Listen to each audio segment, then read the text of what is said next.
कहानी बिल्ली की आत्मा। भूत प्रेत में विश्वास रखने वाले लोगों की मान्यता है कि अगर कोई बिल्ली किसी कारणवश अकाल मृत्यु को प्राप्त होती है तो उसकी आत्मा बिल्ली बनकर ही आती है और अपना बदला पूरा करती है। जिसके भी हाथों बिल्ली मारी जाती है उसे उसकी आत्मा से बचने के लिए उसका दाह संस्कार करके उसके शरीर के बराबर सोना दान करना पड़ता है। आज मैं ऐसी ही एक बिल्ली की आत्मा की कहानी सुनाने जा रहा हूं। राजू के पिता सोहन दूध का व्यापार करते थे। घर के बाहर मैदान में बड़े से कड़ाह में दूध रखकर उसका खोया बनाकर शहर ले जाकर बेचते थे। राजू गायों और भैंसों के लिए चारा करता था। उसकी मां चारा मशीन में चारा काट कर जानवरों को खिलाया करती थी। तीनों ही काफी मेहनती थे और मेहनत के बल पर पैसे कमाकर खुश रहते थे। और अब तो राजू के पापा ने एक मोटरसाइकिल भी खरीद ली थी और उस पर वो खोया लाद कर शहर जाते थे और बाजार में बेचकर जल्दी घर वापस आ जाते थे। उसके बाद गायों और भैंसों को खिलाने पिलाने में लग जाते थे। और एक दिन भूख से परेशान एक बिल्ली बार बार दूध की कड़ाही के चारों तरफ दूध पीने के लिए घूम रही थी। किसी को भी इधर उधर न देखकर दूध पीने के लिए कड़ाही में छलांग लगा देती है। उबलते हुए दूध में गिर जाने के कारण बिल्ली मर जाती है। राजू के पिता सोहन उधर से आते हैं तो कड़ाही में बिल्ली को मरा हुआ पाते हैं। राजू, जरा अपनी मम्मी को बुलाओ तो देखो ये क्या हो गया है।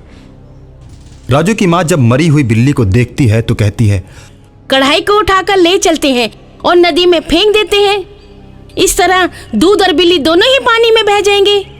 फिर हम लोग कढ़ाई धोकर वापस ले आएंगे। नदी की तेज धार में ले जाकर बिल्ली और दूध को राजू के मम्मी पापा फेंक देते हैं और कढ़ाई को अच्छी तरह धोकर घर लाते हैं। फिर अपने काम में लग जाते हैं। पानी से संपर्क होते ही बिल्ली पानी वाला भूत बन जाती है और पानी के ऊपर ऊपर ही चलने लगती है। बिल्ली को पानी के ऊपर चलता हुआ देखकर लोग आश्चर्य में पड़ जाते हैं और सोचते हैं, या तो ये बिल्ली भूत है या फिर देवता है। दोनों में से कुछ ना कुछ तो जरूर है जो बिल्ली का रूप बनाकर पानी के ऊपर चल रही है। अचानक एक दिन नदी के किनारे एक शेर पानी पीने के लिए पहुंचता है। बिल्ली शेर को देखकर उसके पास आने लगती है। शेर बिल्ली के ऊपर झपट पड़ता है। बिल्ली पानी के ऊपर ऊपर ही भागने लगती है और शेर तैरकर उसका पीछा करने लगता है। बिल्ली उछलकर शेर के ऊपर बैठ जाती है और अपने पंजे उसकी आंखों में मारकर उसकी आंखें निकाल देती है। शेर अंधा हो जाता है। शेर को अंधा करके बिल्ली उसे छोड़ देती है और शेर दर्द की वजह से तड़प तड़प कर मर जाता है। नदी के तट पर बैठे मल्लाह इस घटना को देखते हैं। मन ही मन बिल्ली को देवता समझने लगते हैं। मल्लाह आपस में बात करते हैं, भाई सच में ये बिल्ली देवता ही है। अगर ये शेर को नहीं मारती तो ये शेर जरूर हम सबको मार कर खा जाता। बिल्ली ने आज हम सबकी जान बचाई। और उस दिन के बाद से मल्लाह बिल्ली को कुछ खाने पीने के लिए लेकर आते रहते हैं। बिल्ली मल्लाहों के द्वारा दिए हुए भोजन को खाकर दूध को पीकर पानी के ऊपर खेलती रहती है। एक दिन शाम को घूमते घूमते राजू के मम्मी पापा उस नदी के किनारे पहुंचते हैं। उन लोगों को देखते ही बिल्ली उनके पास आ जाती है और उनसे बोलती है, मैं खुद ही तुम्हारी कढ़ाई में छलांग लगाई थी और मर गई थी। इसमें तुम्हारी कोई गलती नहीं है। अगर गलती होती तो मैं तुम्हें मार चुकी होती। लेकिन तुम मेरी बात मानो। तुम मेरी आत्मा की मुक्ति के लिए जो भी विधि विधान हो उसे पूरा करो ताकि मेरी आत्मा मुक्त हो जाए। विधि विधान में जो भी पैसे लगेंगे उसकी चिंता मत करना। मैं तुम्हें किसी ना किसी रूप में दे दूंगी। राजू सोच में पड़ जाता है क्योंकि वो जानता है कि बिल्ली के बराबर सोना दान करना पड़ेगा। इतना सोना कहाँ से आएगा? और साथ ही पंडित और उसके सामान के खर्चे वो अलग से। राजू सोच ही रहा होता है कि तभी बिल्ली बोलती है, विधि विधान के सारे खर्चे मैंने तुम्हारे घर में पहुंचा दिए हैं। राजू, अब तुम पूजा की तैयारी करो ताकि मेरी आत्मा को मुक्ति मिल जाए। राजू अपने मम्मी पापा के साथ घर जाता है और घर जाकर देखता है झोले में भर के सोना, पूजा और खाने का सारा सामान घर में पड़ा होता है। राजू जब देखता है तो खुशी से उछल पड़ता है और विद्वान पंडित को बुलाकर बिल्ली का दाह संस्कार करवाता है और बिल्ली की आत्मा मुक्त हो जाती है। उसके बाद बिल्ली पानी के ऊपर चलती हुई कभी नजर नहीं आती। आज सोनू का बर्थडे था। सोनू के दोस्त बर्थडे वाले घर को गुब्बारों से सजा रहे थे और साथ ही साथ खुशियां भी मना रहे थे। सोनू के मम्मी पापा भी बहुत खुश थे और दुकान से बड़ा सा केक लेकर आए थे और नाश्ते के लिए कोल्ड ड्रिंक और नमकीन भी लाए थे। बच्चे केक काट कर बर्थडे विश करते हैं और उसके बाद नाश्ते और खाने में लग जाते हैं। नाश्ता और भोजन करके बच्चे कोल्ड ड्रिंक पीते हैं। तब तक रात हो जाती है। बर्थडे विश करने में समय का ख्याल ही नहीं रहा। काफी रात हो चुकी है और देखो ठंड भी बढ़ गई है। अंकल, हमारे मम्मी पापा बेचैन होंगे, बहुत परेशान होंगे। हमें हमारे घर पर गाड़ी से हमें ड्रॉप कर दीजिए। बच्चों की जिद के आगे सोनू के पापा को झुकना पड़ा और एक एक करके सभी बच्चों को सोनू के पापा ने उनके घर छोड़ दिया। लेकिन गाड़ी में केवल एक बच्चा रह गया। अरे बेटा, तुम्हारा घर किधर है? मेरा नाम टिंकू है। मैं अनाथ आश्रम में पला हूँ। मेरा कोई घर नहीं है। अंकल, मुझे अपने साथ ही ले चलो। मैं सोनू के साथ 2-4 दिन रह लूँगा। उसके बाद फिर कहीं दूसरी जगह चला जाऊँगा। उस अनाथ बच्चे को देखकर सोनू के पापा को उस पर दया आ गई और उसे अपने घर लेकर चल दिए। बेटे टिंकू, जब ऐसी बात थी तो तुम सोनू के साथ घर पर ही रह जाते।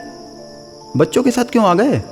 अंकल जी, मैंने सोचा जाते वक्त तो बच्चे आपके साथ रहेंगे, लेकिन बच्चों को छोड़कर जब आप वापस आएंगे तो आप अकेले पड़ जाएंगे।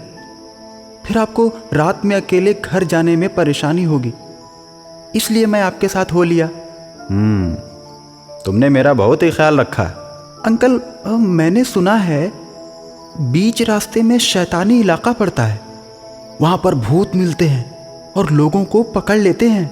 हाँ, ये बात तो मैंने भी सुनी है। इसीलिए मैं बच्चों को घर पर ही रोक रहा था। अभी दोनों ये बात कर ही रहे होते हैं कि गाड़ी शैतानी इलाके की तरफ बढ़ जाती है। बीच रोड पर ही शैतान का एक बच्चा जोर जोर से रो रहा है, जिसे देखकर सोनू के पापा गाड़ी का ब्रेक लगाते हैं, लेकिन गाड़ी रुक नहीं पाती और गाड़ी का ब्रेक फेल हो जाता है। बेटे, गाड़ी का ब्रेक तो फेल हो गया। लगता है सामने वाले बच्चे को कुचल देगा। अंकल, ये भूत का बच्चा है। रास्ते में आने वालों को बहुत परेशान करता है। मुझे भी बहुत परेशान किया करता था। मैं इन लोगों के बीच से ही निकलकर भागा हूँ। लेकिन अब क्या करें? मैं चलते चलते ब्रेक बना देता हूँ। आप गाड़ी चलाते रहिए, आप रुकना मत। वो बच्चा अपने आप ही भाग जाएगा। गाड़ी चलती रहती है और टिंकू ब्रेक बना देता है और वो लोग शैतानी इलाके से निकल जाते हैं। जब वे लोग कुछ दूरी पर पहुंच जाते हैं तब सोनू के पापा बोलते हैं, टिंकू, तुम तो इतने छोटे हो, फिर तुमको ब्रेक बनाना कैसे आता है? अंकल, अब मैं आपको सच्चाई बताता हूँ। दरअसल मैं कोई अनाथ बच्चा नहीं हूँ। मैं भी एक भूत ही हूँ। तभी मैं सब कुछ जानता हूँ। इतना कहते ही टिंकू का चेहरा नीला हो जाता है। टिंकू को देखकर और टिंकू की ये बात सुनकर सोनू के पापा थोड़ा डर जाते हैं। अंकल, आप डरिए नहीं। मैं भूत ज़रूर हूँ, लेकिन अच्छा भूत हूँ। मैं किसी को नहीं मारता। लेकिन तुम इंसानों के बीच क्या कर रहे हो? तुमको तो अपने भूतों के पास रहना चाहिए। अंकल, पहले भूतिया इलाके में मैं रहता था। सब मुझे बहुत मानते थे, मुझसे बहुत प्यार करते थे। मैं भी सबको बहुत प्यार करता था, लेकिन सभी लोग इंसानों को खूब मारते थे। वो बात मुझे अच्छी नहीं लगती थी। मैं मना करता तो वो लोग मुझे भी डांट देते थे। लेकिन तुम अपना घर क्यों छोड़ दिए? अंकल, एक दिन मेरे पापा मेरे एक इंसानी दोस्त को पकड़ लाए थे, जिसके साथ मैं छुप छुप कर खेलता रहता था। जब मैंने देखा कि पापा मेरे दोस्त को खा जाएंगे तो मैं उसको लेकर भाग आया और तब से मैं अपने घर नहीं गया।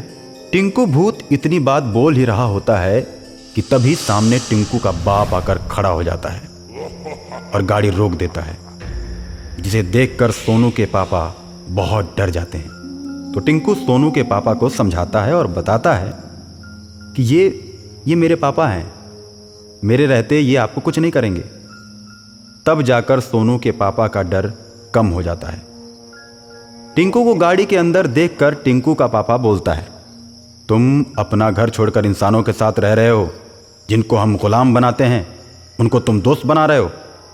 आज तो तुमको घर लेकर ही जाऊंगा और इस इंसान को पहले खाऊंगा।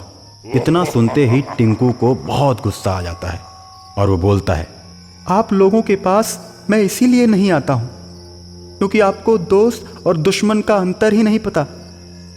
जिसको मन किया खा लिया। ठीक है, अगर तुम चाहते हो कि इस आदमी को मैं छोड़ दूं और किसी इंसान को गुलाम ना बनाऊं तो तुमको एक वचन देना होगा। बोलिए पापा।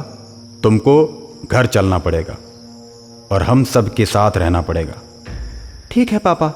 इसके बाद टिंकू अपने पापा के साथ भूतिया इलाके में चला जाता है और फिर कोई भूत किसी इंसान को अपना गुलाम नहीं बनाता। उसके बाद से उस इलाके के सारे लोग खुशहाली से रहने लगते हैं।